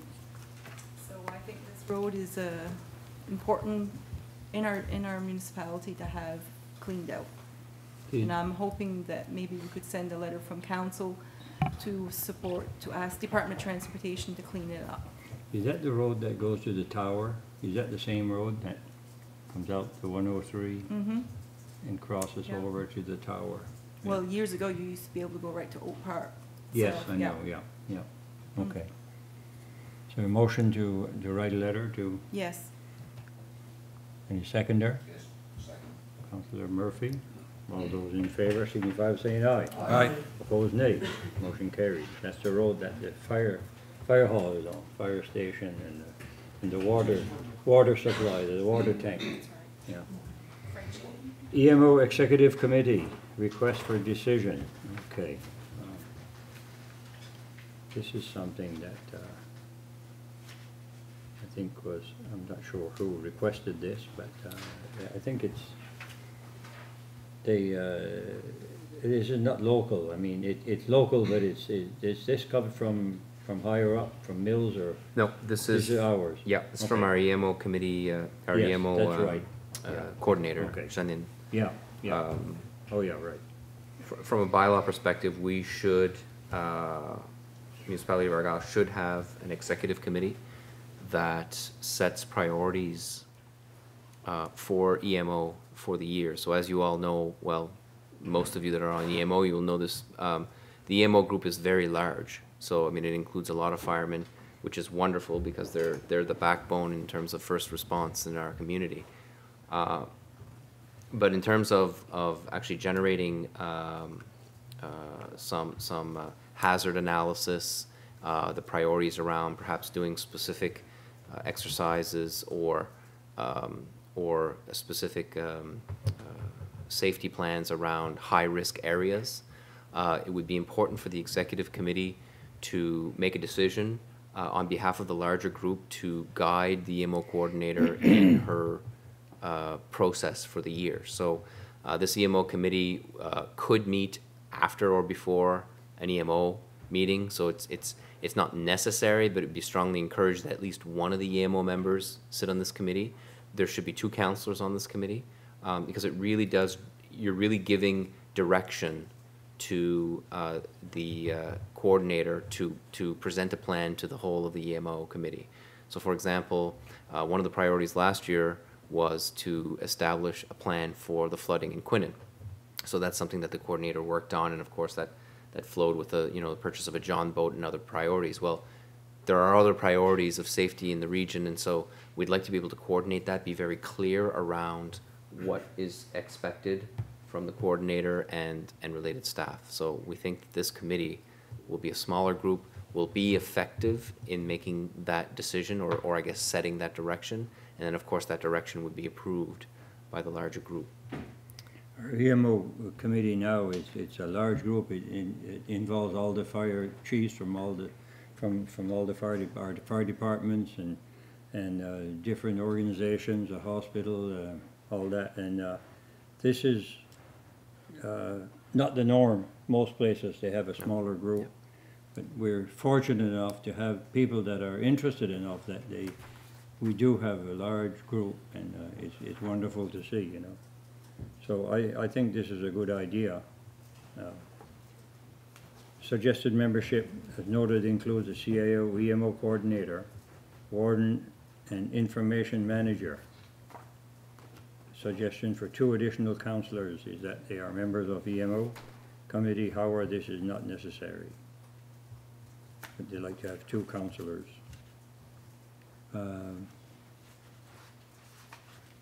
So what do you think? I think we should do this. Well, perhaps you can do this in 2 steps. You might decide whether or not it's a good idea. Yeah. And then the second motion, if you think it's a good idea, would be to appoint 2 councillors to fit the bill. Yeah. Okay. Yes, Sir. I question, because I'm not sure, what this committee would do if we're not, let's say there's 4 people from council that's on this, you don't know what EMO is doing and you're trying to set priorities. It seems that you're putting the cart before the horse. What are our priorities? Well, I would go to EMO and ask them, and again, this is my views. So what's going on? What do we need? What's the issues? Because I don't know what they are. And I would think the EMO people would know this, and they should be setting priorities. And that's my belief. Well, to add another committee. What it says here, council asks to select 2 councillors to serve, but they suggest the 2 councillors that are on the EMO committee. So then they would know more or less what's going on. Yeah. All right, good point. Well, I mean, it's a good point you raise. I guess my only, just to clarify that, is it wouldn't be, this group would bring whatever recommendations they have to EMO for approval. How it decides to get that input, it may decide in an EMO meeting, look, you guys know what the priorities are, give us what you think the issues are. The difficulty around that is, with a large group, it's extremely difficult to prioritize and bring a plan to effect. So if you have 30 people and you ask what the priorities are, you're going to have 30 different stories around what the priorities might be. Some of the priorities have been identified, like one is and I know you'll appreciate this, the bridge. Yeah, I know. What happens if the bridge, I mean, there's a lot of activity going on there right now. And are there risks around what bridge the bridge? Would that be? Yeah. So that's an example of, okay, well, this is a real priority that we should perhaps be focused in on and plan around. Yeah. So that's really the point of it. In an EMO meeting, a large EMO meeting, that's difficult to do.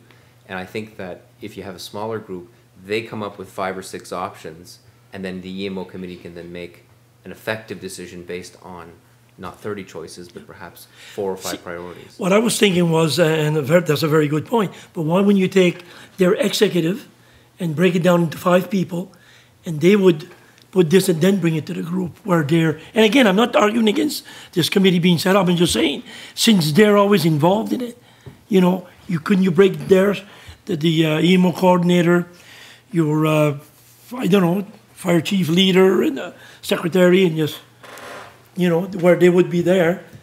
Again, that's just something I was thinking of. It could be done. Anyhow, thank you for that. That's certainly up to council if they wanted to select different membership. I'll just note that whatever you decide to do, understand that the priorities may actually have a budgetary component to it. So there's whatever you decide, and the membership can be different than what's being suggested. But if you're going to do that, you should at least assure yourself that somebody with some capacity to make a decision on budget be involved in the process. That's my only suggestion. Yeah. And this suggestion comes from our coordinator, right? Yes.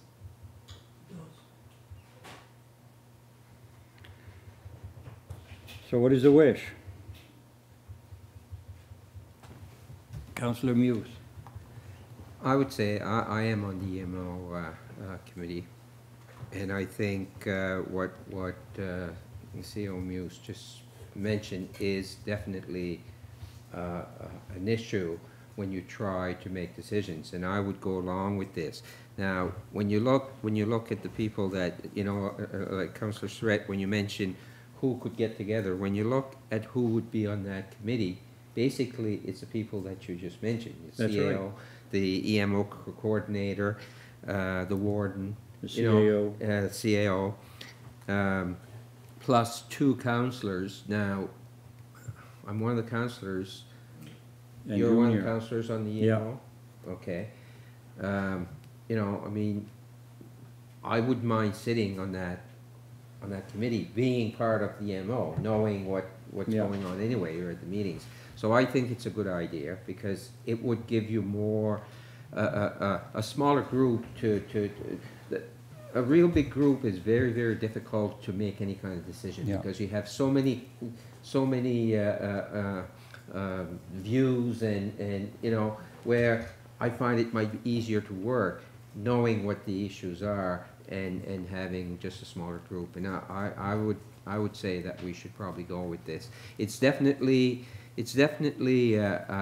recommended by the EMO coordinator, so she definitely has a concern. Obviously, she has a concern. And if she has a concern, I think we should accommodate her concern and go ahead with the recommendation. And make a motion to that effect? And I can make a motion to that effect. I'll second. In your motion, do you want to mention who from council? Who from council? Or is that the second? It's You entirely could up do it all in one.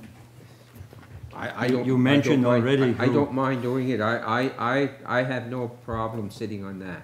And you know, now I don't know about the other EMO Yeah. councillor. Well, I will, yeah. Yeah, but you're mentioned as a warden. I know, yeah. Yeah, Yeah. so, Okay, do we have a seconder to that? okay.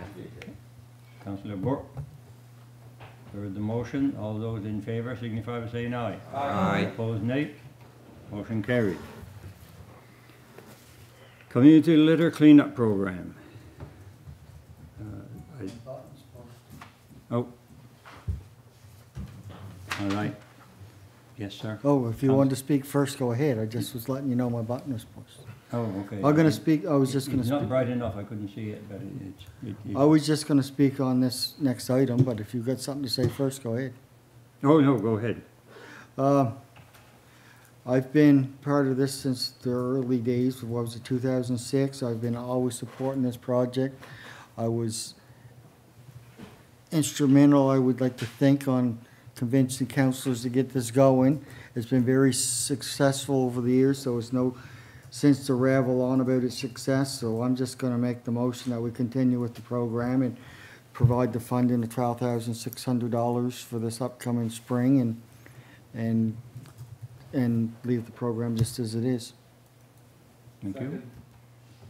Moved and seconded by Deputy Warden. All those any questions or comments? Just for the, Yes. perhaps for the television, just Yeah. to mention briefly, the topic is the community litter. Oh, yes. Cleanup, and that it's a project that allowed for a certain amount per kilometer of ditches cleaned, and it focuses on our community, nonprofit community groups, gives them another opportunity to make money for their organization.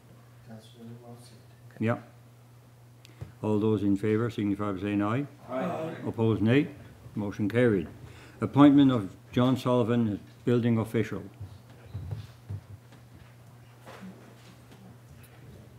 Mr. Warden, Yeah. council is the, body that has the power or the authority to appoint building official, development officer, and bylaw enforcement. So I'd like for council to approve, Yes. Mr. Sullivan. Yeah. You like a motion? Please. I like to, sorry. I got it. Make a motion that we appoint John Sullivan as our building official. You have to name the development officer and bylaw enforcement officer also? I've got no juice left. Yes. All three should be named in the motion. Okay, you name the three there in the motion, right? Okay, Chris? She run out of battery. You have a seconder of that? Councillor Murphy, second. All those in favour signify by saying aye. Aye. Opposed, nay. Motion carried. Low income exemption application, 2013. I thought that was quite interesting, what you're suggesting here. Yeah, it's tough. I'm sure it's tough sometimes to see somebody that's $200 or $300 off, and you know, you just can't help them at all, right? According to the bylaw we have now. So this would step. I couldn't understand what you were talking about, but I'm glad you explained it in an email. I wasn't sure. Go ahead. No, one of the councillors was polite enough and upfront enough to say, "What?" Yeah. So I tried to. Yeah. I tried to explain it a little better. I think I used the term staggered. Staggered, and yeah. I don't know that has different meanings. So I couldn't figure out. It wasn't quite clear. It was clear in my head, but apparently that doesn't matter, especially when you're trying to explain it to someone else. So basically, what we're looking at here, and this has been brought to us by the taxation department, and traditionally what we had was basically an exemption. So for any family or individual in a home that owns a home, that their income was $16,000 total income or less, they'd get an exemption of $200 from payment of taxes. So they may in fact be, if they're a senior and on the supplement, they may in fact qualify for a Nova Scotia rebate as well. But this one isn't a senior's rebate, it is a low income rebate. Mm-hmm. So the traditional model was as I described. Any total income below $16,500, they'd get $200 off as a rebate. And I think it's attached as part of the information. We had 54 applicants that qualified for the exemption, but we also had 8 that were over the income of $16,500 but applied anyway, perhaps with the hopes that they would fall into another level, or you know, our bylaw really didn't, our policy didn't address that. So we had no power to assist these people, even if they may have needed it, A, and B, even if we had, and we recognized that we didn't fully spend our budget. So last year's budget was 14, I think we ended up spending $10,800, and I think the whole point of it is to assist as many people as possible, but it's very difficult to set the limits in a way that, you know, it's always going to generate a certain, you know, question. There's always going to be somebody that doesn't meet the income level. So the change that we made addresses it to a certain extent, and I guess what I'm asking of council is that they consider this as their new policy, or make an amendment to it that makes sense for council, depending on where you want to go. We poached this, not maliciously, but we stole it from another municipal unit. We really fell in love with the way that the town of Bridgewater set it up, and so we had some talks with them, and this very much reflects what they've done, although the exemptions are different. So from 0 to 16,500, that would be unchanged. It would be $200 exemption. I'll remind council that the previous council did approve an increase from $150 to $200, but had virtually made no change on the threshold amount of 16,500. Last year we did. I think it was change rounded that. up by 100 or 200. It was very small change on that income level. So what we're proposing in this is that so it would go from 16,501 to 17,500. The tax exemption would be at 150, and from 17,500 to 18,500 it'd be at 100, and anyone over 18,500 would not qualify for a provincial rebate. So For our municipal rebate. for our municipal rebate, Yeah. they could still qualify for the seniors rebate, but that's a whole different application process. The way that this exemption works is that it comes right off their taxes. They don't have to pay it at all. The provincial rebate, what they have to do is pay their taxes, then get a rebate. They have to pay it, and then they get the rebate. So that's how the exemption works. It is an application process, as you can see. We're very happy with the new format. It's a lot easier to read. It's a lot less complex, and there's instructions on how the forms ought to be filled. And for the current year, being somebody a little obsessive around income tax in my previous work, what happens is we were asking our residents to bring in their current year notice of assessment. Well, the deadline for the application is the 10th of May. If you filed your tax return on April 30th, you can guarantee that you won't have your notice of assessment for that year at that time. So what we said was, first of all, it's a little unfair to put that much pressure on people that are trying to apply for a low income exemption to have to scrounge to get their tax return for the current year done and then have the notice of assessment current year. So what we suggested this year as a transition, that you could do the lower of 2011 or 2012. So if people were seeing that in 2012 their income was lower, that they would qualify, then they could wait and get the 2012 assessment and use that. Or if it was convenient, the 2011 would also apply. We would accept the lower of the two in this particular instance. So that's the changes to the policy. I recognize it took a little while explaining it, but I also recognize this is not something that we see every day, and this policy will apply for the years. It's important that we get any sort of details ironed out and any questions that you have before we make this an approval.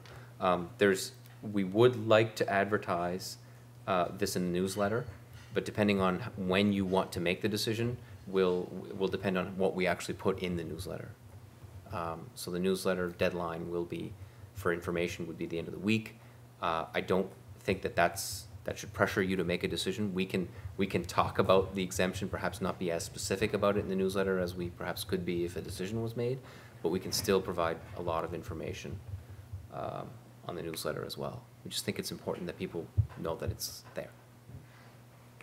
Councilor Perret. I think that in light of the hard times that people are having to pay their bills, buy their grocery, and pay their light bills and all such things, and the situation that we've seen that going door to door during the election, and seeing that it's only an increase of $6,000 on the budget we had last year of 14, it could potentially bring it up to 20,000. Depending on the applications we have in, it may not. I certainly would like to make a motion that we accept the staggered tax exemption limit for 2013, 2014, and keep it at 16. Keep it 16.5 for the full 200, and then go on a staggered system for the rest, like as you've indicated. Seconded. I have a question to the CAO for him to hark back to his days in private practice. Are total incomes on income tax returns rounded up to the closest dollar, rounded up or rounded down to the closest dollar? Yeah, line 150 Line has 150 the income. total income, and typically in a notice of assessment, it's rounded up or down. So To if the somebody was closest $1 dollar. off, we would probably not disqualify them because you have a potential problem with just a $1 margin there. Yeah, But I no, think, okay. I, good, I fine. think we could easily justify Rounding saying up, that, rounding the- down. yeah, that the Okay. rounding of it would be to the nearest dollar. I could see it's a lawyer's picky question, but I could see a potential issue. Because we're dealing with people with very small margins in any event. Thank you. Okay, any discussion or anything more on that, or? If not, all those in favor signify by saying aye. Aye. Opposed, nay. Motion carried. District 5 special election enumeration. What do you think of that? What does council wish? Do you want to do it's not very expensive, is it? I think, Just for one district? I think we can do it efficiently, and I think it would probably be less than 1,000, perhaps up to 1,000, depending on travel requirements. I have to say that we did add information on this request for decision. The request for decision was originally distributed, I believe, on Friday, late Friday, and we did add additional information on the back based on some advice from Danny, based on some advice from Councilor Muse, former returning officer and aficionado in the elections, and Vicar Michael, our municipal elections officer, and of course our own analysis internally between myself and Chris. And so what we did was we put a special election calendar, option 1 and option 2, on the back of the request that shows pretty much how it's going to work. So the nuts and bolts of it is, if you think enumeration is a good idea in this circumstance, then we have a work to do between now and the committee of the whole meeting. I don't think it's impossible. I think it's very possible to do the enumeration between now and then. I've spoken to Councilor Muse about that. He's had experience doing enumeration provincially. Because it's one region, I think we can probably get it done fairly efficiently. It would be aggressive, but I think we could get a preliminary list for your approval on the 26th of February. So if that is the case, then all else falls in place, no different than had you decided not to do an enumeration. If you decide not to do an enumeration, you can approve the preliminary list today. The preliminary list that would be defined as the list that we used at the most recent election. And so there would, in either case, whatever you decide, there will still be a revision period for the list. But I can envision that if you do enumeration, there'd be very little revisions to do, because you're actually physically getting the information door to door, although it can result in, there can be some amendments or changes to the list. It's just like anything else. An election list is good, and then it's not in a minute, because things change. People move out, people pass away. So even the list was definitely not the strongest list when we picked it up at the provincial level. I think we made it stronger with the election because the candidates aggressively changed the list, but that list is incorrect today, and it will always be incorrect. Yeah. So the question is, how correct do you want it to be? If we do it now, it'd still be incorrect. Yeah, I mean, it won't, but I think, I will only say one other thing in reference to our discussions with Vi, or I guess our emails with Vi. She was in Hawaii responding to her emails. Anyway, which is wonderful for us. So the issue there is, typically in a special election, you don't do an enumeration. It's not done generally. Mm-hmm. I think in this circumstance, we have to consider as well that we're doing electronic voting. Yeah.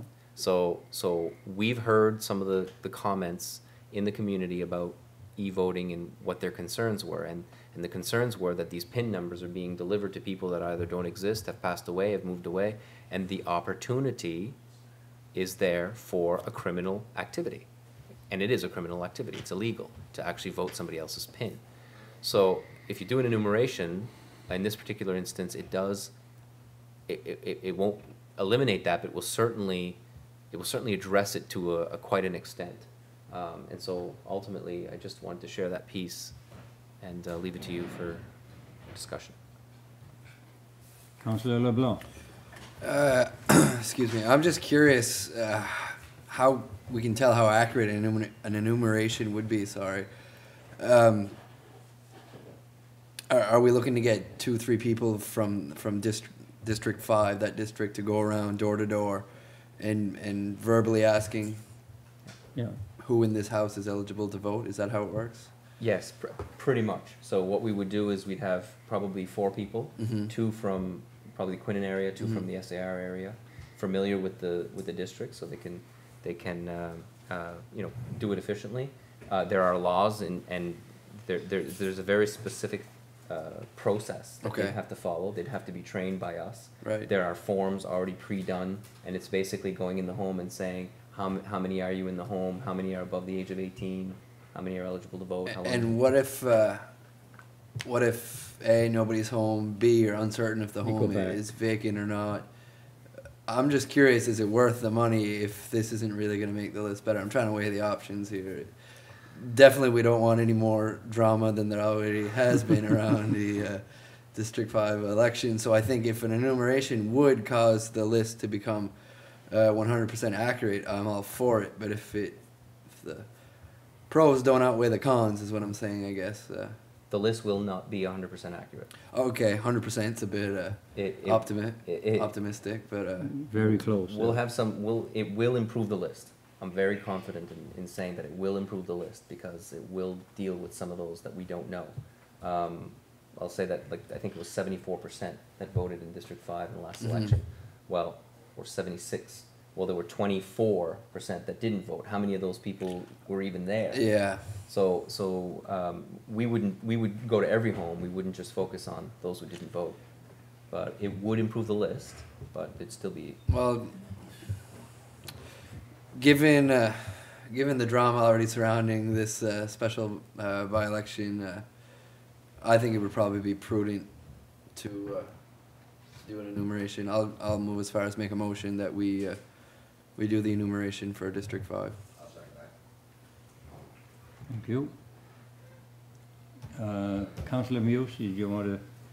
Well, I guess that was going to be the motion, but I can see, and the questions coming from Councillor LeBlanc, is it going to be 100%? And CAO did answer that. You will never get 100%, but you will get a much more accurate list with enumeration. Now, the issue about people not being home, the one thing that you have to do is to have to make sure that the enumerators go at least twice if there is nobody home, and you pick. The enumerators are I'm hoping are not just going to work from 9 to 5, because they have to know that evenings is when you're going to get people home. So if you go in the day and they're not there, chances are there would be somebody there at night.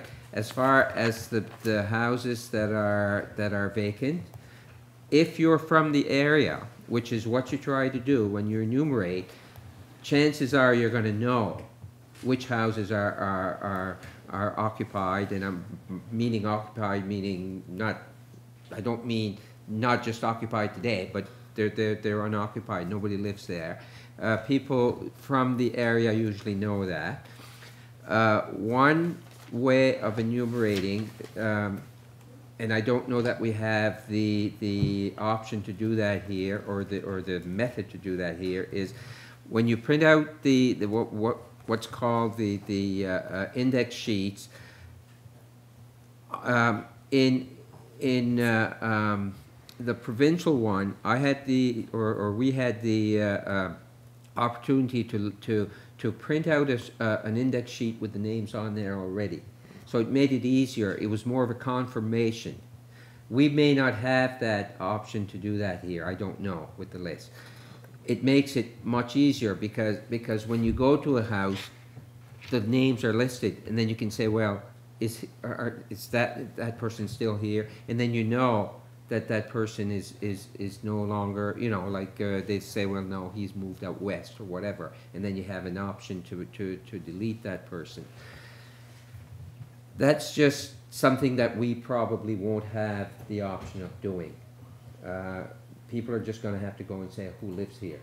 Again, if you have local people, they know who lives there. Most of them, they will know. Yeah. you're not gonna have to change a whole lot. It's not gonna be a whole lot of work in the office, because you're gonna search these people. There's a search mechanism there, that you're gonna search these people, and if they're there, they're there. You won't have to enter the information. Yeah. It's already there. Yeah. You know, you'll just have to maybe delete people. You'll delete people that have passed away because, you know, they could still be on the list. Anyway, that's just my view, and I just wanted to Okay, bring that up. We But have- I certainly do support yeah, the- we have a motion on the floor. To do the enumeration for District 5, all those in favour signify by saying aye. Opposed, nay. Motion carried. Just before we go into the next topic, just a Yeah. quick note, there was some question around the paper ballots and whether an e-voting and paper ballot could be done on the same day. Yeah. We have confirmed with IntelliVote that that is in fact possible. So, yes, so what they do is the poll clerks or the deputy returning officers, whatever the term is for the e-voting people at the locations, thank you DROs, I'm new to the job. So they'll have computers. So what will happen is there'll be one list, it'll be on the computer, and so if somebody comes in and says, I want to vote with the paper ballot, they select that person has voted as manual. So as soon as they get selected, it automatically disables the PIN. Yeah. If they voted the PIN before going in and want to vote again, that won't happen, because Yeah. as soon as the PIN is Oh, yeah. voted, It's foolproof. they're off the list. Yeah. So there is a system in place. I know that Danny was very confident that there was, and IntelliVote assured me that that system works very well. Yeah. So I think that's good for District 5, because it allows the option of e-voting for the entire week. Okay, thank you. Next item, biomedical waste collection, a letter of support. Got this yesterday from, at Waste Check, and this comes from the regional chairs. The seven, I think it's 7 regions? 7 regions in Nova Scotia that have the chairperson in each region, and they meet occasionally in Halifax, or regularly, pretty well. The problem that they have here, if you've read this, it shows that apparently the province is not interested in looking after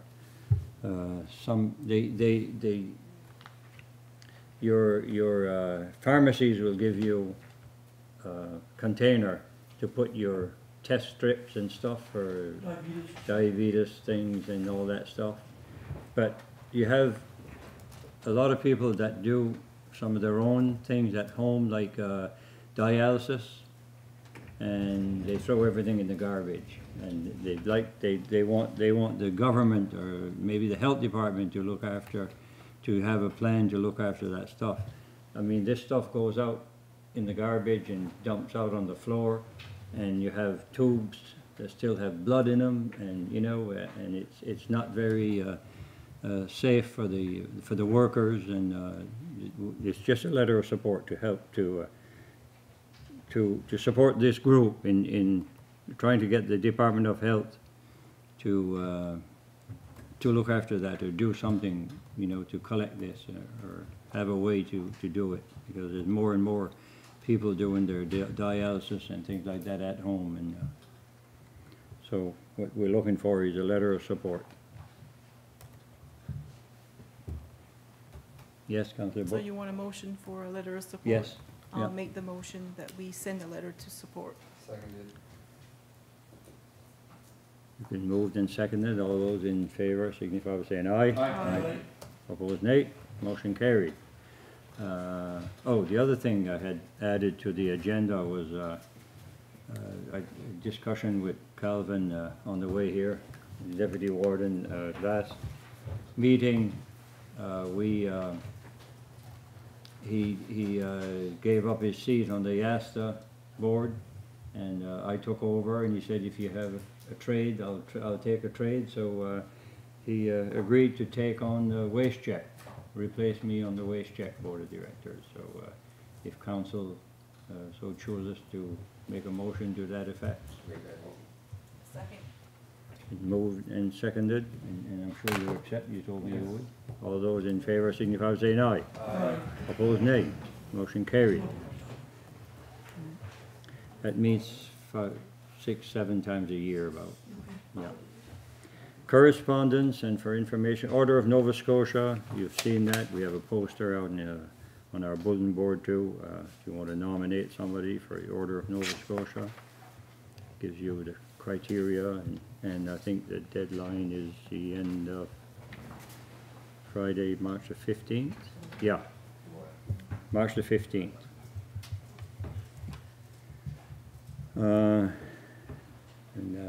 Councilor Donaldson brought that attention to us.